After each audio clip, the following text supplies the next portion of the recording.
할렐루야. 오늘은 사사기 15장입니다. 15장 18절에서 20절입니다. 삼손이 심히 목이 말라 여호와께 부르짖어 이르되 주께서 종의 손을 통하여 이 큰 구원을 베푸셨사오나 내가 이제 목말라 죽어서 할례받지 못한 자들의 손에 떨어지겠나이다 하니 하나님이 레히에서 한 우묵한 곳을 터뜨리시니 거기서 물이 솟아나오는지라 삼손이 그것을 마시고 정신이 회복되어 소생하니 그러므로 그 샘 이름을 엔학골이라 불렀으며 그 샘이 오늘까지 레히에 있더라. 블레 사람의 때에 삼손이 이스라엘의 사사로 20년 동안 지냈더라. 아멘. 삼손은 결혼을 빌미로 블레셋을 치고자 했지만 오히려 아내의 배신으로 수수께끼 내기 위해서 치게 됐지요. 그 일로 화가 나서 떠난 삼손이 떠났지만 시간이 지나서 마음이 풀리자 다시 아내에게로 돌아가게 됩니다. 그러나 아내는 이미 다른 사람에게 시집가고 없었죠. 장인이 다른 사람에게 보내버린 것입니다. 삼손은 이것을 빌미로 해서 블레셋에 복수하게 되지요. 4절 5절에 삼손이 가서 여우 300마리를 붙들어서 그 꼬리와 꼬리를 메고 회를 가지고 그 두 꼬리 사이에 한 회를 달고 회에 불을 붙이고 그것을 블레셋 사람의 곡식밭으로 몰아들여서 곡식단과 아직 배지 아니한 곡식과 포도원과 감람나무를 사른지라 말씀합니다. 때는 곡식 거둘 때였는데 여우를 이용해서 들판에 불을 놓아 버렸으니까 추수할 것이 남지 않았죠. 블레셋 사람들은 분노합니다. 그리고 삼손의 처가와 장인 집을 불살라 버리게 되지요. 이것을 빌미로 해서 삼손은 또다시 블레셋 사람에게 복수하고 많은 사람을 죽이게 됩니다. 하나님의 계획대로 삼손을 통해서 블레셋을 친 거지요. 사람들은 나름대로 자기 궁리를 합니다. 삼손은 자기 욕구를 따랐고 블레셋 사람들은 삼손을 경계했으며 삼손의 아내는 살기 위해 지아비를 배신했고 삼손의 장인은 딸을 위해 사위를 저버렸습니다. 나름대로 자기 위치에서 최고의 선택을 하는 것 같습니다. 그러나 그들의 뜻대로 되지 않았지요. 오직 하나님만이 뜻대로 삼손을 통해서 블레셋을 치고 이스라엘을 구원하는 데 성공합니다. 사람의 뜻이 아니라 하나님의 뜻을 따라야 되지요. 이사야 40장 8절에 이렇게 말씀하지 않습니까? 푸른 말하고 꽃은 시드나 우리 하나님의 말씀은 영원히 서리라. 하나님의 뜻만이 온전한 성취를 이루기 때문에 그렇습니다. 블레셋은 삼손을 잡기에 혈안이 되었습니다.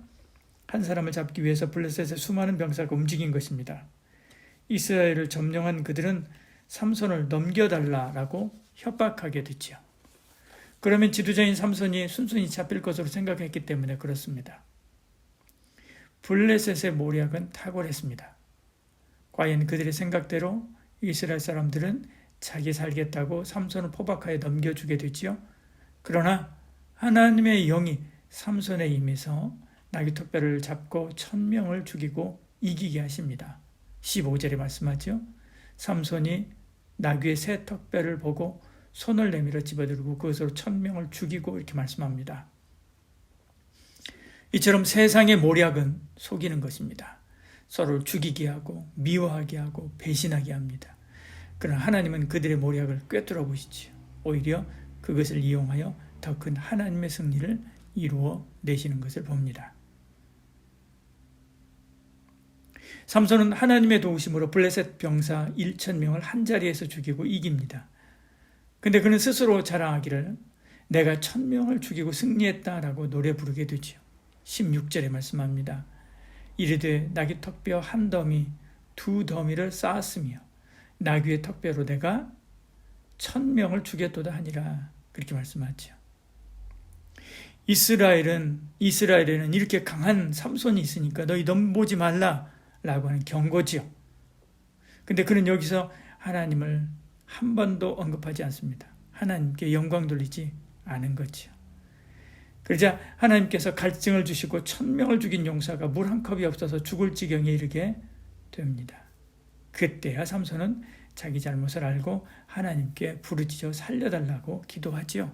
18절에 말씀합니다. 삼손이 심히 목이 말라 여호와께 부르짖어 이르되 주께서 종의 손을 통하여 이 큰 구원을 베푸셨사오나 내가 이제 목말라 죽어서 할례받지 못한 자들의 손에 떨어지겠나이다 하니 이렇게 말씀하죠. 하나님은 그의 기도를 들으시고 물을 주셔서 그를 살립니다. 그곳을 에낙고레라 부르게 되지요. 인간이 아무리 대단해도 하나님께서 숨을 막고 입을 닫아버리면 불과 몇 분을 버티지 못합니다. 이렇게 나약한 것이 인간이지요. 삼손이 이것을 알고 고백한 곳이 에낙고레, 곧 부르짖는 자의 셈입니다. 에낙고레는 삼손이 하나님 앞에 무릎 꿇은 곳입니다. 당신 없이 아무것도 아니다 라고 고백한 곳이지요. 그렇게 그가 하나님 앞에 복종할 때 비로소 백성이 그의 말에 순종하여 사사로서의 사역을 감당할 수 있게 됩니다. 20절에 말씀하죠. 블레셋 사람의 때에 삼손이 이스라엘의 사사로 20년 동안 지냈더라 이렇게 말씀하죠. 오늘 오직 하나님께만 영광 돌리는 복된 삶을 살아가는 저와 여러분 되기를 축복합니다. 내가 하나님 앞에 무릎 꿇을 때 다른 누구도 하나님 앞에 무릎 꿇을 뿐만 아니라 또한 나를 통하여 주시는 하나님의 말씀 그리고 하나님의 그 섬김에 순종하고 따라올 수 있게 됩니다. 기도하겠습니다. 사랑이 많으신 우리 하나님, 우리 가운데 함께 하시고 은혜 베풀어 주시사 늘 하나님을 바라고 하나님을 섬기는 저희들 되게 하여 주시옵소서. 나는 아무것도 아닙니다. 이렇게 고백하는 저희들 되게 하시고 오직 하나님께만 영광 돌리는 저희들 되게 하여 주시옵소서. 예수님 이름으로 기도드리옵나이다. 아멘.